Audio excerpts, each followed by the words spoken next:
내 방은 변두리의 간선도로에 면해 있다. 오후엔 날씨가 좋았다.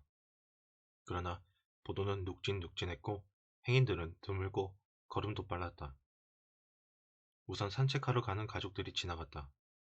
사내 아이 둘은 세일러복 상의와 무릎 밑까지 내려오는 반바지 차림으로 뻣뻣한 옷 속에서 거동이 좀 거북해 보였고, 계집아이는 커다란 분홍색 리본을 달고 에나멜 구두를 신고 있었다. 그 뒤로는 밤색 비단옷을 입은 엄청나게 뚱뚱한 어머니와 전에 본 적이 있는 키가 작고 비쩍 마른 남자가 지나갔다.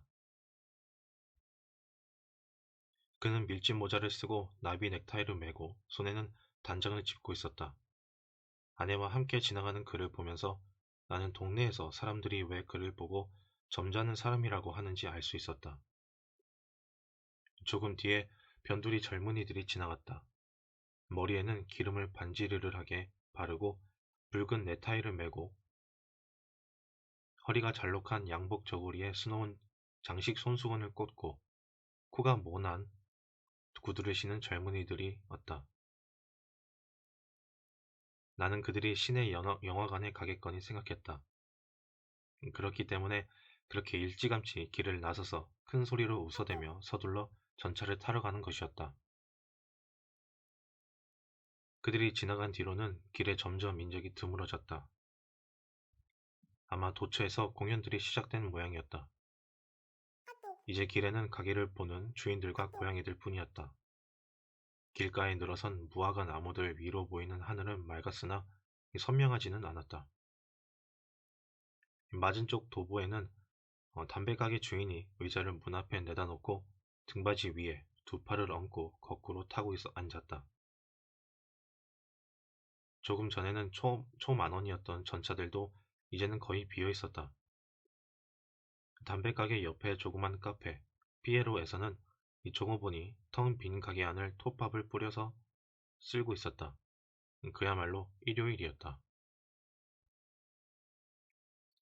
나는 의자를 돌려서 담배 가게 주인의 의자에처럼 해놓았다. 그게 더 편리하다고 생각되었기 때문이다. 나는 담배를 두 대 피웠고 안에 들어가 초콜릿을 한 조각 꺼내가지고 다시 창가로 나와서 먹었다. 얼마 안 있어 하늘이 점점 어두워졌고 나는 여름 소나기가 퍼붓겠다고 생각했다. 그러나 하늘은 차츰 맑아졌다. 그래도 구름이 지나가면서 길 위에 비에 전주와도 같은 것을 남겨놓아 길은 한층 더 어둑했다. 나는 오랫동안 자리에 남은 채 하늘을 바라보았다. 5시에 전차들이 소리를 내며 도착했다. 교회의 경기장으로부터 발판이면 난간에까지 다닥다닥 올라선 구경꾼들을 다시 싣고 돌아오는 것이었다. 그 다음 전차들은 운동선수들을 싣고 왔다. 그들 손에 달린 작은 가방들을 보면 운동선수들이라는 것을 알 수 있었다. 그들은 자기네 팀은 결코 패하지 않을 것이라고 목이 터지도록 고함치고 노래를 불렀다. 그중 여럿이 나에게 손짓을 했다. 하나는 우리가 이겼어 하고 나에게 소리치기까지 했다. 그래서 나는 머리를 끄덕여 그럼 했다. 그때부터 차들이 밀리기 시작했다. 해가 조금 기울었다. 지붕들 위로 하늘이 불그레하게 물들었고 저녁이 가까워지면서 길거리는 활기를 띠었다. 산책 나갔던 사람들이 차츰 돌아오고 있었다. 나는 그들 속에서 그 점찬 타는 사람을 알아보았다. 어린애들은 울거나 손목을 잡힌 채 끌려오고 있었다. 거의 동시에 동네의 영화관들이 관람객들로 길로 쏟아냈다. 그들 가운데 젊은이들은 태도가 여느 때보다 더 결연해 보여서 나는 그들이 모험 영화를 보고 나오는구나 생각했다. 시내 중심가의 영화관에서 돌아오는 사람들은 조금 뒤에 도착했다. 그들의 표정은 좀 더 심각해 보였다. 아직 웃고 있긴 했지만 가끔씩 피로하고 생각에 잠긴 얼굴이었다. 그들은 가지 않고 남아서 맞은 쪽 인도에서 왔다 갔다 했다. 동네의 젊은 아가씨들이 머리에 아무것도 쓰지 않은 채 서로 팔을 끼고 서 있었다. 청년들이 일부러 그 옆으로 지나쳐 가면서 농을 걸었고 여자들은 고개를 돌리고 웃어댔다. 그중 내가 아는 몇몇 아가씨들은 나에게 손짓을 했다. 그때 갑자기 가로등이 켜졌고 어둠 속에 떠오르던 초저녁 별들이 그 때문에 흐릿해졌다. 나는 그처럼 온갖 사람들과 불빛이 가득한 보도를 바라보느라고 그만 눈이 피로해지는 것을 느꼈다. 이 가로등 불빛에 젖은 보도가 번들거렸고 이 전차들이 일정한 간격을 두고 지나가면서 빛나는 머리털, 웃음 띤 얼굴 혹은 은팔찌 위에 그림자를 던졌다. 얼마 후 전차들이 점점 뜸해지고 벌써 캄캄해진 밤이 나무들과 가로등 위에 내려앉으면서 이 동네가 어느 틈엔가 텅 비어버리자 마침내 첫 번째 고양이가 나타나 다시 인적이 끊긴 거리를 천천히 가로질러 갔다. 그러자 나는 저녁을 먹어야겠다는 생각을 했다. 오랫동안 의자 등받이에 턱을 괴고 있었기 때문에 목이 좀 아팠다. 나는 내려가서 빵과 파스타를 좀 사왔고 음식을 만들어 선채로 먹었다. 창가에 가서 담배를 한 대 피우려 했으나 공기가 선선해져서 좀 추웠다. 나는 창문을 닫았고 방 안으로 돌아오다가 거울 속에 알콜 램프와 빵 조각이 함께 놓여있는 테이블 한 끝이 비친 것을 보았다. 나는 언제나 다름없는 일요일이 또 하루 지나갔고 이제 엄마의 장례가 끝났고 나는 다시 일을 하러 갈 것이고 그러니 결국 달라진 것은 아무것도 없다는 생각을 했다. 3장. 오늘 나는 사무실에서 일을 많이 했다. 사장은 친절하게 대해주었다. 그는 나에게 너무 피곤하지 않은가 물었고 그 역시 엄마의 나이를 알고 싶어 했다. 나는 틀리게 대답하지 않으려고 한 예순쯤이라고 말했는데 왜 그런지는 알 수 없으나 사장은 마음이 놓인다는 표정을 지으면서 다 끝난 일이라고 여기는 것 같았다.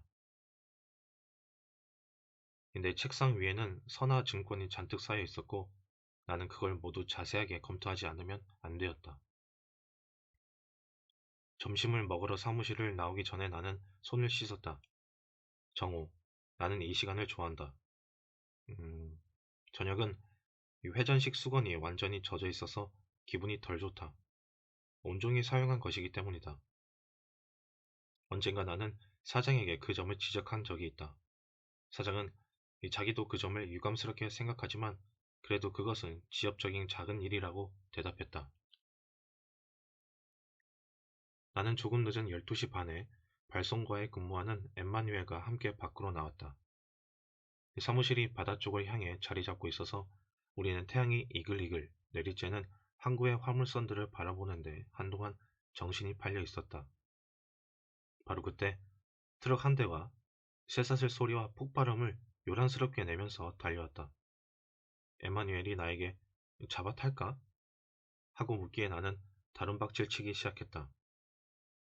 트럭이 우리를 지나쳐 버렸고 우리는 그 뒤를 쫓아 내달렸다.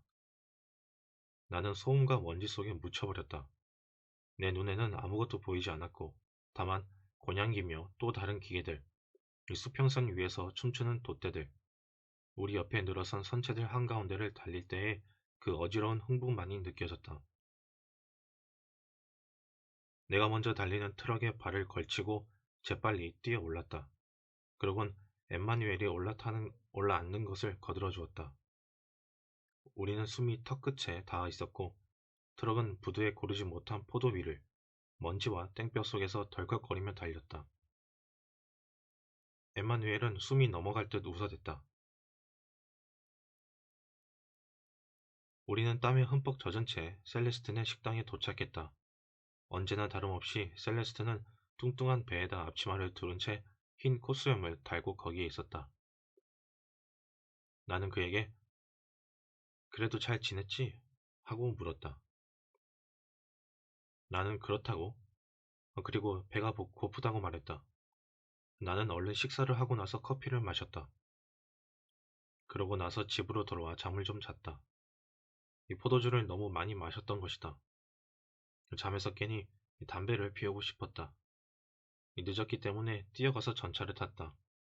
오후 내내 나는 일을 했다. 사무실은 몹시 더웠다. 그래서 저녁에 퇴근해 부둣가를 따라 천천히 걸어 돌아오는 것이 행복했다. 하늘은 초록빛이었고 나는 기분이 좋았다. 그래도 나는 곧장 집으로 돌아왔다. 삶은 감자 요리를 해먹고 싶었던 것이다.